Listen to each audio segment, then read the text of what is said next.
Bonsoir à tous, chers futurs millionnaires. Une petite vidéo ce soir sur... je vais comparer l'immobilier face aux crypto-monnaies, d'accord? Parce qu'il y a des gens qui parlent souvent d'immobilier.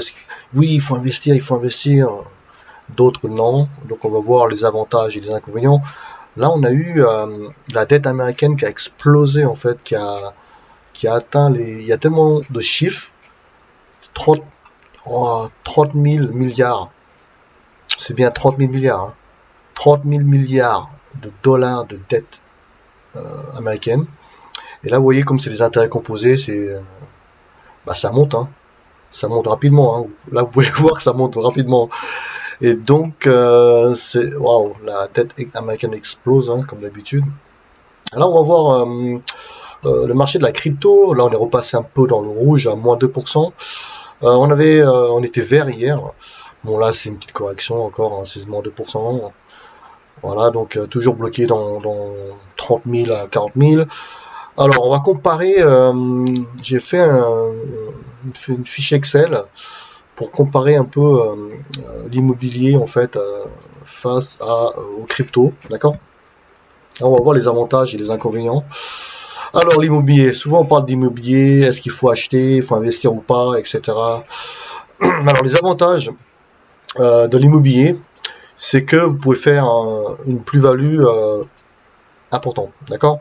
Bien sûr, si vous avez acheté il y a longtemps à des prix très faibles, parce que l'immobilier c'est un cycle de 10 ans, 15 ans, etc. Si vous loupez le cycle, vous vous retrouvez à acheter quand même à des prix élevés, d'accord? Comme dit le trader Anis sur Twitter, il disait que l'immobilier, il y a un cycle, hein, si vous loupez le cycle, vous vous retrouvez avec des prix assez élevés, donc ça dépend à quel niveau vous l'avez acheté, d'accord? Et donc, c'est un actif, en termes de définition d'un actif passif, en fait, l'immobilier, si vous achetez l'immobilier pour le louer, donc vous faites rentrer du cash pour rembourser votre prêt, c'est considéré comme un actif, d'accord? Si vous achetez une maison pour dormir, c'est pas un actif, c'est un passif. C'est ça la définition d'un rigid dad. D'accord? Et donc forcément, puisque vous achetez pour dormir, et l'argent, vous remboursez avec votre argent, l'argent sort de votre banque pour payer les intérêts, etc. Donc vous avez des charges à payer, donc ce n'est pas un actif, d'accord? Ça devient un actif si vous vendez votre maison. Après vous recevez du cash, d'accord? Voilà. Clairement c'est ça. Bien sûr, en termes, ça dépend des pays. Il y a bien sûr les avantages fiscaux, bien sûr la loi Pinel, etc. Vous avez des réductions d'impôts jusqu'à 21%. Si vous louez sur 12 ans, minimum de 6 ans en fait, 6 années si c'est des biens neufs. Donc une réduction de 12% en fonction des pays en fait. Là je parle de la France. Donc, effet de levier ici, parce que vous empruntez l'argent à la banque en fait, hein, d'accord? Mais ce n'est pas la banque, ce n'est pas l'argent à la banque. C'est lorsque vous allez faire des prêts empruntés à la banque crée de la monnaie en fait, d'accord? La banque elle émet de la monnaie, parce que qui peut créer de la monnaie? La création monétaire, en fait, c'est la banque centrale et les banques commerciales.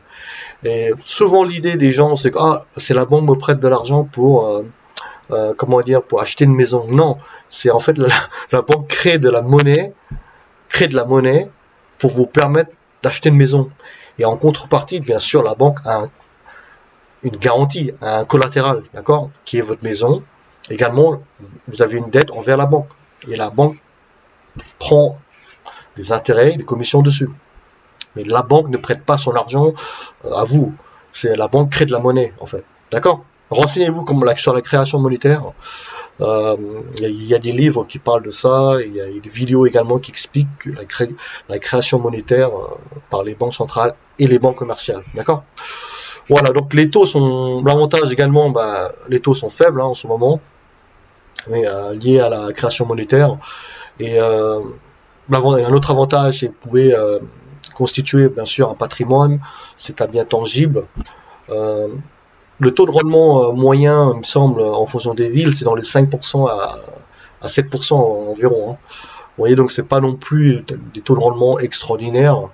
En plus, on a de l'inflation maintenant qui est assez élevée en fait. Forcément, ça va rogner le taux de rendement.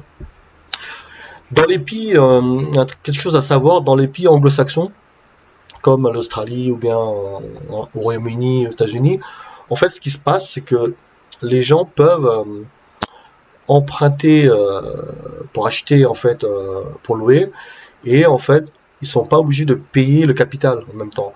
Souvent, les Anglais, ce qu'ils font, c'est qu'ils payent que les intérêts. Comme les taux sont très bas, donc ils payent que les intérêts et ils remboursent jamais le capital. D'accord? C'est parce qu'ils estiment que, ils espèrent que le prix de leur appartement ou maison va monter dans 10 ans, dans 20 ans, et après ils peuvent vendre, prendre la plus-value et rembourser le capital. Vous voyez, ce problème, le problème de faire ça, c'est que en cas de retournement de tendance, en fait que on a eu des subprimes, la crise espagnole, l'immobilier espagnol, et lorsque le prix de l'immobilier chute, et vous pouvez pas rembourser. Vous pouvez pas rembourser et la banque va récupérer votre maison. Vous voyez. Donc il y a une bulle en Australie. J'ai entendu parler qu'il y avait des gens qui étaient caissiers ou caissières avec 15 appartements ou 10 appartements parce qu'elles ne remboursaient jamais le capital. Vous voyez. En France, on ne peut pas faire ça. En France, c'est très rare de faire des prêts in fine. Vous voyez, donc souvent lorsque vous faites des prêts en France immobilier, c'est vous remboursez le capital tous les mois et les intérêts, d'accord, à taux fixe en plus. En France, les Français ont la chance de pouvoir emprunter sur 20 ans, 25 ans à un taux fixe. Donc le risque est beaucoup moindre que dans les pays anglo-saxons, d'accord. Mais bon, vous êtes bloqué sur un taux fixe. Bien sûr, vous pouvez renégocier le taux plus tard. Dans les pays anglo-saxons, c'est que vous figez un taux fixe sur 2 ans et vous roulez en fait, vous renégociez, etc. Souvent, il y a des gens qui préfèrent un taux variable, mais si le taux augmente, vous êtes vous pouvez pas, vous avez votre mensualité qui augmente. Et vous voyez, donc c'est un avantage, ça peut être aussi un inconvénient d'être en taux fixe et taux variable, d'accord. L'inconvénient, l'inconvénient de l'immobilier, si vous achetez un appartement pour le louer, il peut être vide pendant des mois, des années, d'accord. Moi, j'ai regardé, par exemple, un appartement à Londres en 2022, là, il est vide en fait depuis décembre 2019, parce que l'agence ou bien le propriétaire ne veut pas baisser le prix du loyer. Ils l'ont fixé à 1200 pounds de loyer par mois. Il est toujours sur le site internet. Imaginez, il est vide depuis décembre 2019. C'est complètement fou, non? C'est incroyable. Et tout le monde dit, ouais, non, mais c'est facile, on est à Londres, on peut le louer facilement. Non, non, ça dépend. Ça dépend des endroits à Londres, etc. C'est pas si simple, en fait. Bien sûr, si peut-être vous êtes en zone 1, en zone 2, peut-être, ça dépend des quartiers, vous pouvez le louer facilement, ou bien faire des share flats, partager, etc. Mais il y a des appartements en zone 3, c'est vide depuis 6 mois, voire 1 an, 2 ans. Hein. Faut pas croire. Donc c'est pas forcément vous avez une perte. Un logement vide pendant des mois, des années, vous remboursez le prêt. Alors en plus, le désavantage, l'inconvénient de l'immobilier, ce n'est pas liquide. Contrairement à ce qu'on croit, ce n'est pas liquide du tout. J'ai un ami à Londres, il a mis 2 ans pour vendre son appartement à Londres, en zone 2, un bon quartier en plus. D'accord. Dans les 900 cas à peu près. Mais il a mis 2 ans à peu près 2 ans pour le vendre. Et donc, vous voyez, vous allez à la bourse, vous faites du trading, des actions et ça, c'est très liquide. Vous pouvez acheter et vendre facilement. Hein. Pareil pour le marché des crypto-monnaies, qu'on verra après. L'achat et la vente est très rapide, c'est très liquide. Donc, dans les cryptos, bien sûr, les cryptos les plus connus. Hein. Donc, l'inconvénient également, si vous êtes propriétaire, il y a la taxe foncière à payer. J'ai oublié un E là. Voilà. Les frais de notaire également à payer entre 3% à 7%. Bien sûr, les travaux. Si vous achetez un appartement qui est assez ancien, il faut faire des travaux, ça a un coût. les frais de réparation de logement en cas de problème de chauffage, en cas de, voilà, lavabo, etc. Bah, c'est un frais pour vous, hein, en tant que propriétaire. En plus, les normes deviennent de plus en plus sévères en fait pour louer. Il y a des villes où il faut une licence, d'accord. Vous pouvez pas louer comme ça un appartement, une maison sans licence, d'accord. Parce qu'il y a des fonctionnaires de la ville, ils vont venir contrôler l'appartement, si l'appartement est aux normes, etc. Est-ce que la chaudière, etc. est aux normes, la porte, c'est bien isolé. Vous voyez, c'est compliqué, hein. L'immobilier, c'est quand même prise de tête, d'accord. C'est pas si simple. En plus, dans certaines villes, il y a maintenant encadrement des loyers. Donc les loyers sont figés, vous ne pouvez pas augmenter le loyer. Donc, vous voyez, donc il y a des avantages et aussi des inconvénients dans l'immobilier. C'est pour ça que moi personnellement, ça c'est une vidéo pour vous à titre éducatif, hein, ce n'est pas un conseil d'investissement, mais moi je suis pas partant, je suis pas très chaud dans l'immobilier, d'accord. Bien sûr, il faut en avoir, mais ça dépend à quel niveau vous rentrez dans l'immobilier. Si vous rentrez en 2022, je suis désolé, il est élevé. Le prix de l'immobilier, il est élevé. Le cycle, il fallait rentrer en 2008, d'accord. 2008, c'était la crise. Il y a eu une petite correction, qu'on verra. Là, je vais vous montrer l'immobilier, le prix de l'immobilier à Londres. Par exemple, là, de 2000, pour un appartement à Londres, un prix moyen, hein, d'accord, 2000, il était à 164 000 pounds. Après, de 2000, on est passé, par exemple, on va prendre 2007, il a quand même flambé à 342 000 pounds pour 2007, hein, d'accord.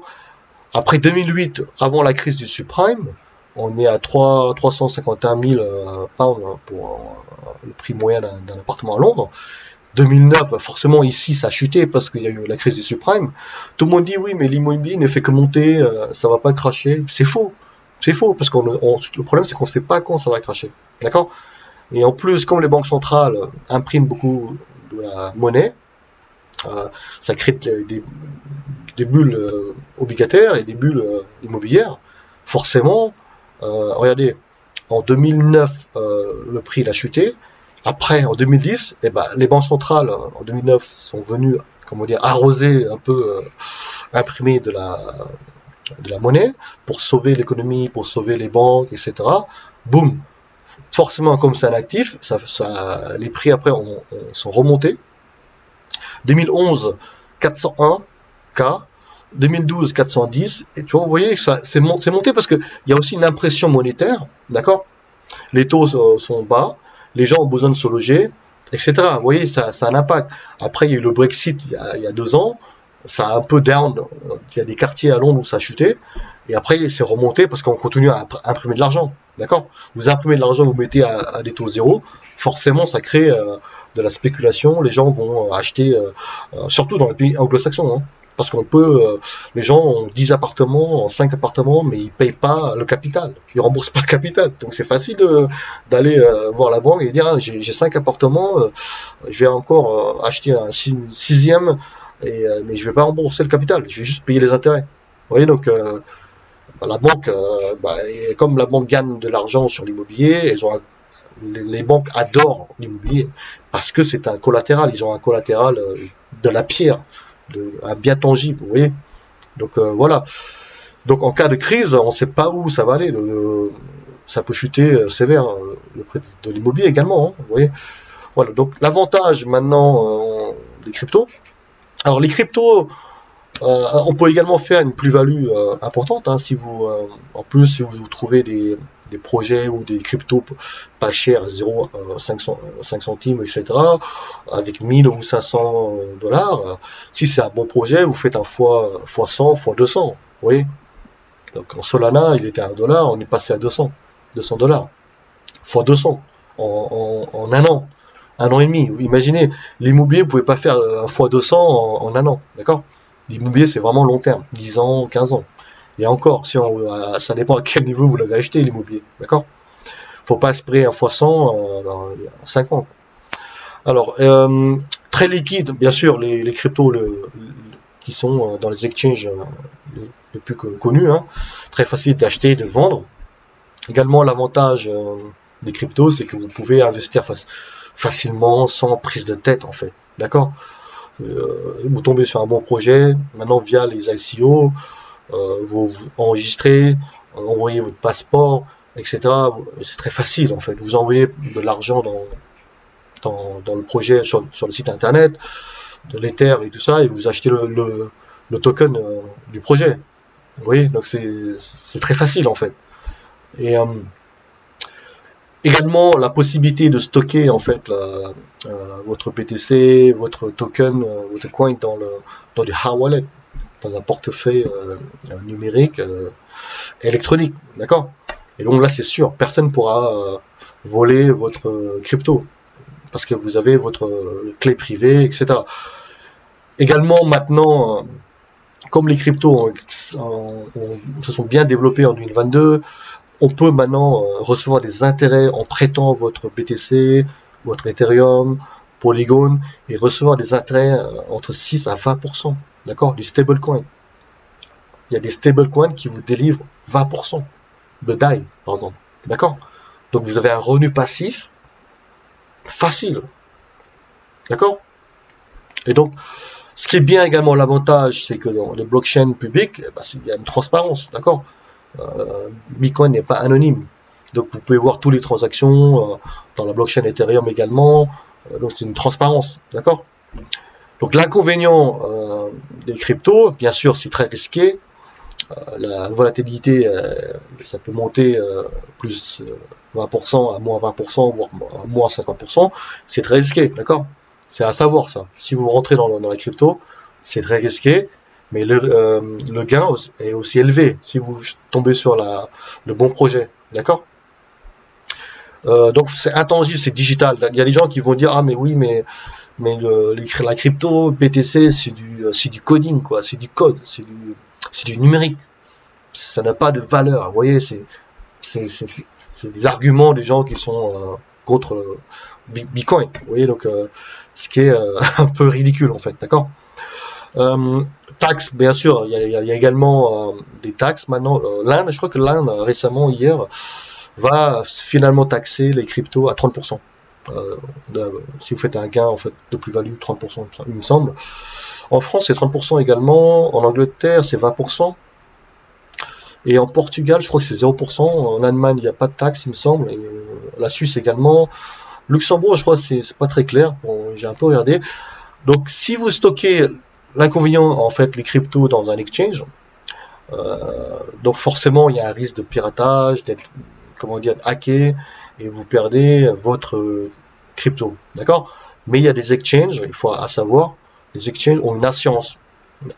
Je sais qu'il y a des exchanges qui ont remboursé leurs clients lorsque la plateforme s'est fait hacker, comme au Corée du Sud. Je sais que OpenSea, sur les NFT, ils vont rembourser leurs clients. Il y avait une faille en fait de sécurité dans la, comment dire, sur leur site. Ils vont rembourser. Ça c'est du sérieux quand même. Vous voyez, c'est pas, bien sûr, il y a un risque de piratage, mais comme partout, hein, d'accord. Une banque peut faire faillite, hein, d'accord. La liste il y a beaucoup de banques qui ont fait faillite depuis 2008. Hein. Il faut pas, bien sûr, le gouvernement est venu sauver les grandes banques, mais il y a aussi un risque de mettre votre argent en banque. En plus, un taux négatif. En plus, dans certains pays, il y a des taux négatifs, c'est-à-dire que vous mettez 100 euros, un an après, il vous reste 90 euros, parce qu'il y a des frais, il y a des taux négatifs dessus, et oui. L'inconvénient des cryptos, c'est la recherche en fait. Faire des recherches, et ça prend du temps, c'est une recherche lourde. Il y a quand même pas mal d'arnaques en fait. Et bien sûr, ça nécessite de faire de la recherche pour pouvoir tomber sur la bonne crypto. D'accord. Pour moi, c'est l'inconvénient. Mais alors, en termes de conclusion, honnêtement, moi, je préfère les cryptos, le monde de la crypto. D'accord. Parce que c'est beaucoup plus simple d'acheter et de vendre. En plus, faire du staking, prêter des cryptos, on reçoit un revenu passif entre 6 à 20%, ce qui est génial déjà, d'accord. Le rendement dans l'immobilier, Honnêtement, pour faire un rendement de 12% l'année, il faut quand même plusieurs chambres. Diviser votre appartement en plusieurs chambres et dans quelle ville, etc. Vous voyez, euh, pour moi, l'immobilier, c'est bien d'avoir un patrimoine, mais c'est quand même prise de tête. D'accord. Moi, j'avais un ami qui il a acheté un loft, il a fait des travaux, il a pris du temps. Vous voyez, ça prend du temps et c'est du temps perdu, etc. Donc, bien sûr, il le loue maintenant. Vous voyez, je sais pas, il y a des gens qui vont aimer l'immobilier, d'autres ne vont pas aimer l'immobilier. Moi, je suis plus dans la tendance crypto, tout ce qui est blockchain, NFT, métaverse. Je préfère ça en fait. Web 3, pour moi, c'est moins la prise de tête en fait. C'est beaucoup plus simple. D'accord. Pouvoir stocker votre crypto dans un portefeuille numérique, hard wallet, c'est génial. Vous voyez, vous pouvez vous balader avec, même si vous perdez votre portefeuille numérique, vous pouvez le recover. D'accord. Avec votre clé privée, vous pouvez faire une sauvegarde, il n'y a pas de problème. Vous voyez, donc après, je dis pas que l'immobilier, il ne faut pas investir. Bien sûr, il faut en avoir, mais pour moi, c'est trop élevé. Maintenant, en 2022, avec tout la planche à billets, la pression monétaire, même Anis avait dit, le trader qui était à la SG, qui avait travaillé chez Nomura, l'immobilier, c'était un cycle, et vous loupez le cycle, tous les 15 ans, vous vous retrouvez à acheter à un niveau hyper élevé, l'immobilier, d'accord. Et pour pouvoir faire comment dire, un rendement maintenant dans les grandes villes, c'est très, c'est très très dur. Avoir un bon rendement à Londres, par exemple, Londres c'est très très cher. Vous allez acheter à des niveaux stratosphériques l'appartement à Londres, et le rendement, vous n'allez pas avoir un super rendement. D'accord. Vous voyez, donc c'est compliqué l'immobilier. Pour moi, c'est beaucoup trop compliqué. Et ce n'est pas liquide en fait, à la vente. D'accord. Faut arrêter de croire que l'immobilier c'est liquide. Vous pouvez pas comme ça vendre l'immobilier en 2 mois, en 6 mois. Et là, ça peut prendre un an, voire 2 ans.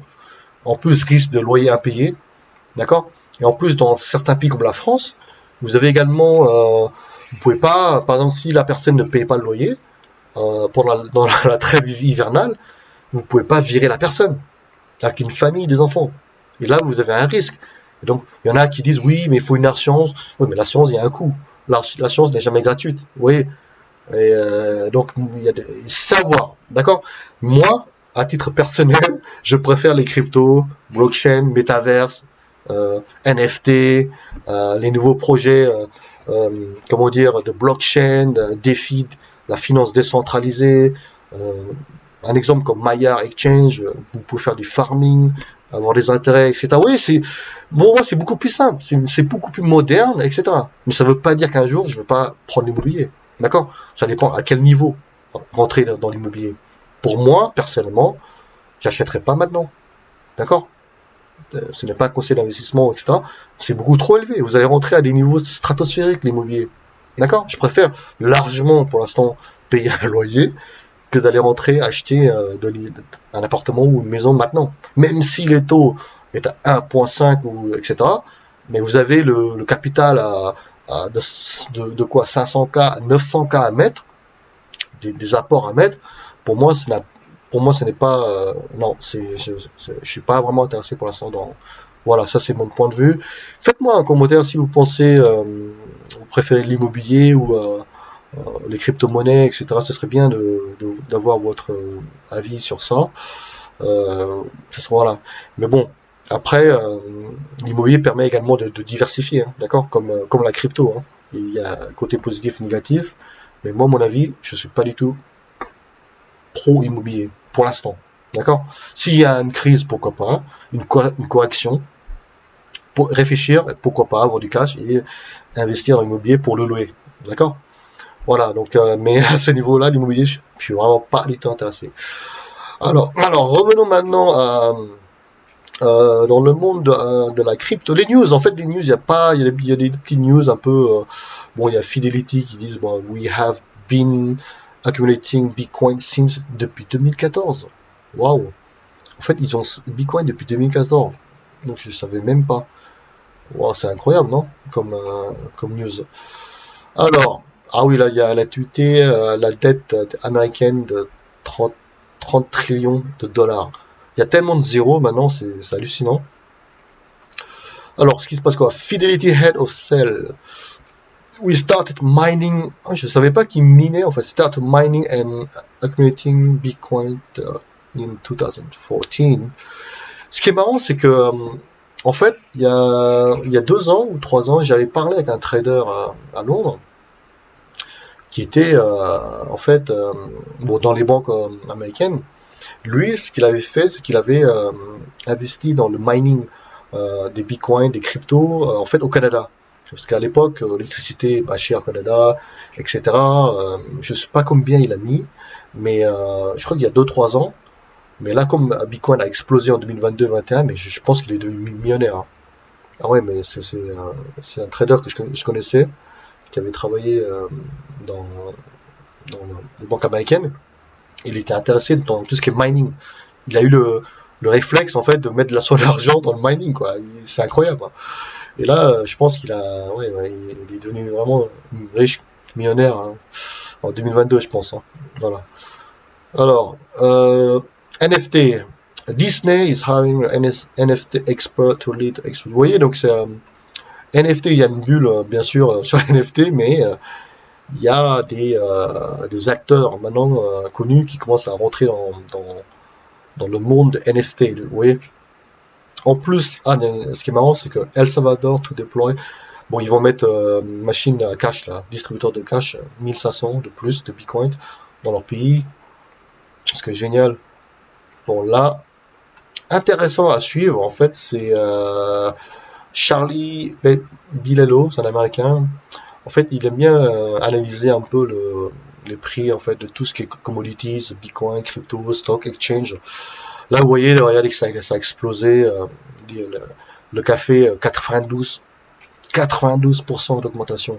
Les prix de gaz, 67%. Oil, heating oil, 64%. Le pétrole, 61%. Gasoline, 59%. Le Brent, 58%. Le coton, 58%. Aluminium, 53%, etc. Le sucre, 13%. L'or a fait à moins 2%. Silver à moins 14%. Donc vous voyez, tout ce qui est commodities, les prix ont vraiment explosé, d'accord. L'or et silver, il y a eu une correction. En fait, ça a pas bien performé parce que le marché de l'or, c'est très manipulé par le papier ETF, l'or et l'argent. Mais dans votre portefeuille, il n'est pas délirant d'avoir de l'or et de l'argent dans votre portefeuille, d'accord. Quand je parle de l'or physique, hein, d'accord. Parce que c'est une valeur refuge en fait. Hein. Ça reste toujours la vraie monnaie, hein. Euh, l'or et l'argent, d'accord. Pourquoi les banques centrales ont de l'or, d'après, dans leur coffre. Voilà. Donc c'est pour baquer la monnaie en fait. Tout le monde sait que c'est de l'argent, l'or, d'accord. Voilà. Donc maintenant, alors concernant, il y en a un site internet que je voulais vous montrer. C'était ce site-là. Marketcapoff.com. Ce qui est intéressant, c'est qu'en fait, là, vous pouvez choisir, en fait, comparer deux cryptos. Alors, par exemple, si, bon, ça a baissé, hein, ça c'est Crypto.com, ça a corrigé, mais là, vous voyez, si Cro avait Crypto.com, leur token avait le market cap de XRP, en fait, et bah, le prix normal du Cro serait de 1.15, en fait. D'accord. 1.15. Alors, mettons par exemple Elrond, la crypto Elrond. Elrond, alors on va mettre par exemple ADA, Cardano. Alors, regardez, si en fait Elrond avait le market cap de Cardano, ADA, eh ben, le prix du token de Elrond serait de 1660 $. Incroyable, non? Incroyable. Et Elrond, c'est un très bon projet. Allez voir sur internet ou bien sur YouTube. Très bon projet. Maillard également, très bon projet à suivre. Maillard, ce que j'aime bien, c'est l'équipe est vraiment très très bien. L'application Maillard est super propre, nickel. L'exchange, il y a eu des bugs, ils ont corrigé, etc. Vous pouvez faire du farming staking à 160%. Et donc, allez voir, c'est très très très intéressant. Euh, c'est pas un conseil d'investissement, mais le fait de placer, par exemple, votre euro ou dollar dans l'exchange, faire du staking, c'est pas mal, non? Vous recevez des intérêts. Bien sûr, c'est risqué, ça peut monter ou ça peut baisser, mais il faut suivre le projet. D'accord? L'argent, si vous êtes prêt à perdre, par exemple, 500 ou 1000, pourquoi pas placer, bien sûr, si vous êtes prêt à perdre cet argent, d'accord? Vous suivez le projet, l'équipe, également le Twitter, il tweet souvent le PDG de Elrond, le projet Maillard. Et honnêtement, je pense que c'est un très bon projet parce qu'en 2-3 ans, ils ont quand même ils ont créé un exchange décentralisé. L'application Maya est très très propre, très très bien fait. L'équipe très motivée, hein, on peut voir qu'ils sont vraiment actifs en fait dans Twitter. Vous voyez, donc il y a des projets à repérer. C'est ça qu'il faut faire. Il faut diversifier, repérer des projets. Bien sûr, il y aura des projets qui vont faire faillite. Hein. Par exemple, sur 10 projets, peut-être que 80% du projet vont faire faillite. Et les 20%, il suffit que 20% cartonnent, votre portefeuille explose. Vous voyez, donc voilà, c'est ça qu'il faut faire. Investir dans des projets, dans de très bons projets, et ça va vous permettre comment dire, de devenir plus riche après, surtout qu'on a de l'inflation maintenant. Donc, vous voyez, investissez votre argent, d'accord? Alors, la Bitcoin, bon, pour l'instant, toujours un peu, c'est vraiment mieux parce que ça bouge pas trop. Hein. On était à 38 500 hier, etc. Donc on va peut-être rester bloqué longtemps sur ce range, 30 000 à 40 000. Vous voyez, donc c'est pas, il faut attendre. Hein, il faut continuer à surveiller les news. Le mois de mars, c'est la Fed également, en termes de taux d'intérêt, etc. Vous voyez, donc voilà. J'espère que vous allez aimer. Ça va être un peu long la vidéo, mais j'espère que vous allez aimer cette vidéo. Faites-moi un commentaire également. Passez bonne soirée à tous. Au revoir.